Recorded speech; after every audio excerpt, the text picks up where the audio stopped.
Yan, good morning guys. So, ngayon nandito pala ako ngayon sa may Davao City Coastal Road.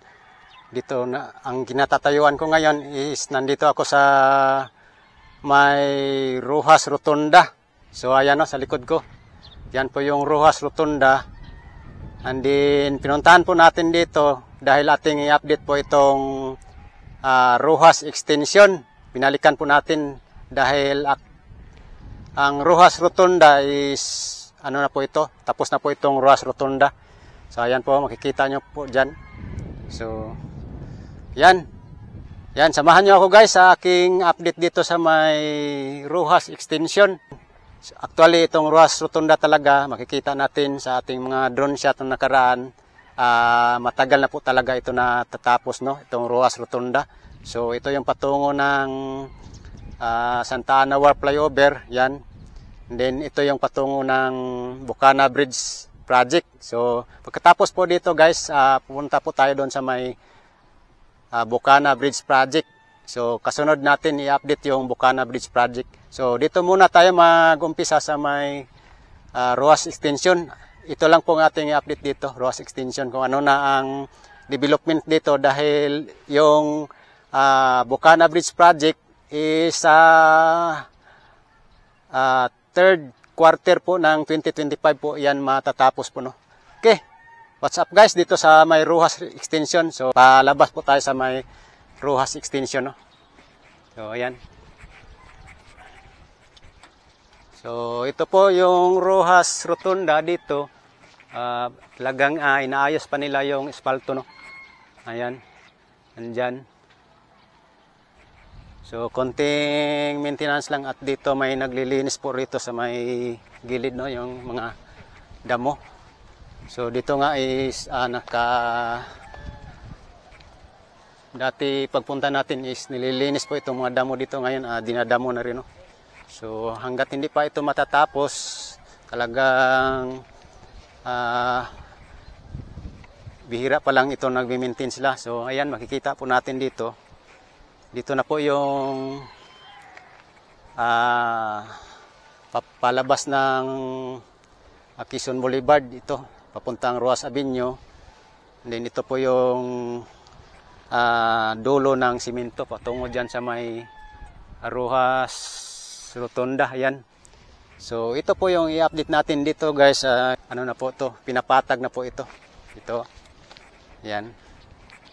So, alam natin na matagal-tagal na po talaga itong project dito, no? Itong sa Rojas Extension, palabas dyan sa Quezon Boulevard, no? Patungo ng Rojas Avenue, Freedom Park, dyan, Claveria Street. Actually guys, itong sa gilid talaga, itong exit nitong Rojas Extension, patungo doon, lagyan talaga ito ng bakod katulad dyan, no? Patungo na yan palabas doon kasi yung katabi dyan sa likod niyan is mga kabahayan po yan. So ito, hindi pa po ito na cleared. Ito, may mga bahay pa po. Pati doon sa kabila, oh. Ayan po dito, may pader po dito sa gilid talaga. Patungo yan doon sa may Rojas Rotunda, no? Yan. Talagang pag matapos to, itong gilid talaga ito may nakapader po yan. Palabas dito sa may Rojas Avenue. So dito na side is pinapatag na po ito. Hindi dito lang po ang hindi pa nagawa, no. Yan, no. Diyan. Yan, ito nga po yung twin box culvert. So, nandito po. Kasi kukonekta po yan dyan sa unahan dahil ito yung existing na daan. Tatanggalin po yan. And then ito, na-elevate na po dito. Banda, mataas na po. So, yan. Makapal-kapal po ang lupa na tinatambak po rito. Yan, no. So, yan po ang update natin dito ngayon, guys. Ayan, papunta po tayo doon sa may palabas ng Rojas Avenue. Yan, Quezon Boulevard Street. Yan.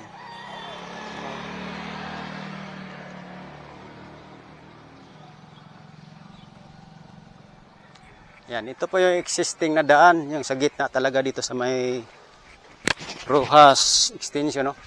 And then, so ito na po yung palabas dyan sa may Quezon Boulevard. So ayan, ito po yung kinukontrata dito, ang box culvert, no? Installation ng box culvert. Yan, no? Yan, tuloy-tuloy ang agos ng tubig galing yan sa downtown area side. So dito, pinapatag na po yan dyan. Oh. Yan. Yan, no? So, dito, hindi pa nila natuloy dito. Patungo yan doon. Ang box culvert dito, no? So, dito na side ay nakapatag na po. Yan. May mga bahay pa talaga na tatanggalin pa dito. Hindi pa na tanggal, no? Katulad niya, no? Diyan. Kukuha pa rin yan ng part na yan sa mga bakod dyan, sa mga bahay, no? Katulad dito. Ayan. Ito po yung sitwasyon sa ngayon. Kaya ating binalikan dito. Ayan. Umpisa ng giniba. Ayan yung box culvert, no? So wala tayong nakikita ng trabaho dito na party. No? Ayan, no? So yan po ang update natin ngayon. Pinuntahan lang po natin para magkaroon tayo ng update yan sa ating mga kababayan. So matagal-tagal pa po talaga ito. Baka mauna pa po talaga yung Bukana Bridge matapos, no? Kasi yung Bukana Bridge is sa third quarter ngayong taon, 2025 po yun ang target completion po nun. So ito, ayan, kita nyo naman may mga building pa, bahay na, no? Actually ginigiba na ito, pero talagang hindi pa man tinuduhan na pag-demolish, no? So dito may naka-install na dito na box culvert. So ayan, yan na po yung pandyan. Quezon Boulevard, no? Yung right side yan patungo ng Agdao, Arcastillo, papuntang north side. Then itong sa left side dito is papunta na po yan ng south na side.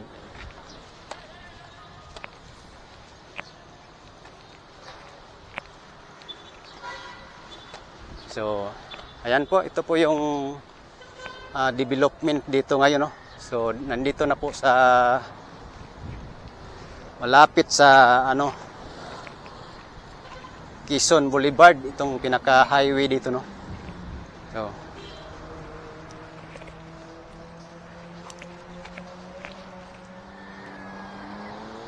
So ito na nga po yung dito, magkukonekta ang box culvert dito sa may highway ng Quezon Boulevard. So ayan po sa ating mga kababayan.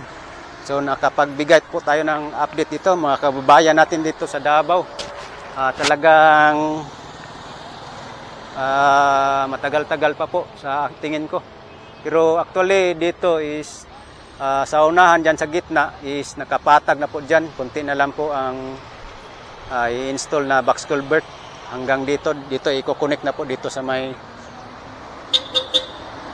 Quezon Boulevard. So ito na po yung patungo ng Rojas Avenue. So ayan, downtown area. So magiging entrance exit po dito sa may Davao City Coastal Road papunta ng Rojas Rotunda. So ayan po, yan lang po ang update natin dito. Pinuntahan po natin ngayon para makapagbigay po tayo sa ating mga kababayan dito sa Davao sa update dito sa may Rojas Extension, kasi po yung Rojas Rotunda is tapos na po yun. So ito lang po ang ating binabalikan. So ayan, like and share lang po ang ating update ngayon, no? February 20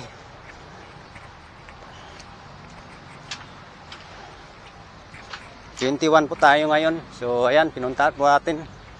So okay naman po ang panahon. So ayan, thank you so much guys sa patuloy niyong pagsubaybay sa ating mga update, no. So dito lang po ito sa may Rojas Extension. Ito lang po ang ating ina-update guys. So ayan, like and share lang po guys sa ating update. So ito po.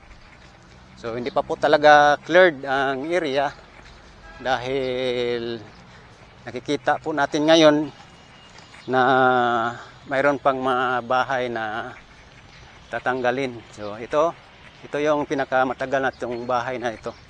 Yung pinakamalaki na bahay, Dos Andanas ito. So nandyan pa po siya. Okay. So ayan guys, ngayon yan lang po ang ating patuloy nga pag-update dito sa Rojas Extension box culvert installation. So yan, balik-balikan lang din po natin ito hanggang matapos ito. So pagbalik ko dito is may mga development pero hindi gaano ka dami ang development, no, kasi bihira lang nagtatrabaho dito.